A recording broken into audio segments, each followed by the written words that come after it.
પદમાં મોટી ડિમોલેશનની કાર્યવાહી આપ તસવીરો જોઈ રહ્યા છો।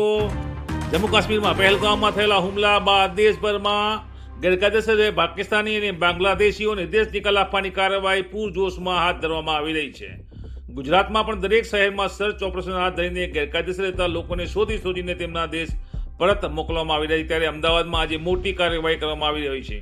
ચંડોળા તળાવ વિસ્તારમાં બાંગ્લાદેશીઓના ઘરના ગેરકાયદેસર વીજ જોડાણ કટ કરવાની શરૂઆત કરવામાં આવી છે।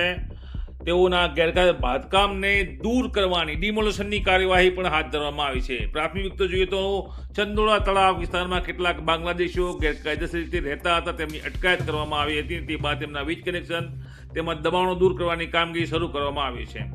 ટોરેન્ટ પાવર દ્વારા 5 જેટલી ટીમો બનાવવામાં આવી છે। આ ટીમો દ્વારા આ કામગીરી હાથ ધરવામાં આવી છે। ગેરકાયદેસર વીજ જોડાણ કટ કરવા પહોંચી ગયેલા સ્થાનિક લોકો પોલીસ બંદોબસ્ત સાથે જોઈ કાર્યવાહીમાં અડચણરૂપ થઈ શક્યા નથી અને પોલીસે પોતાની કાર્યવાહી શરૂ કરી છે। નોંધનીય છે કે 25 એપ્રિલથી અમદાવાદ પોલીસની વિવિધ ટીમો દ્વારા સઘન સર્ચ ઓપરેશન હાથ ધરવામાં આવ્યું છે, જેમાં આજે સવારે સુધીમાં ચંડોળા તળાવની આસપાસના વિસ્તારોમાં 890 જેટલા ગેરકાયદેસર લોકોની અટકાયત કરવામાં આવી હતી અને તમામને કોર્ડન કરી અમદાવાદ ક્રાઇમ બ્રાન્ચના ગ્રાઉન્ડ ખાતે લાવવામાં આવ્યા હતા। અને હવે આપ જોઈ રહ્યા છો મોટી કાર્યવાહી। 143 બાંગ્લાદેશીઓની ઓળખ થઈ ચૂકી છે।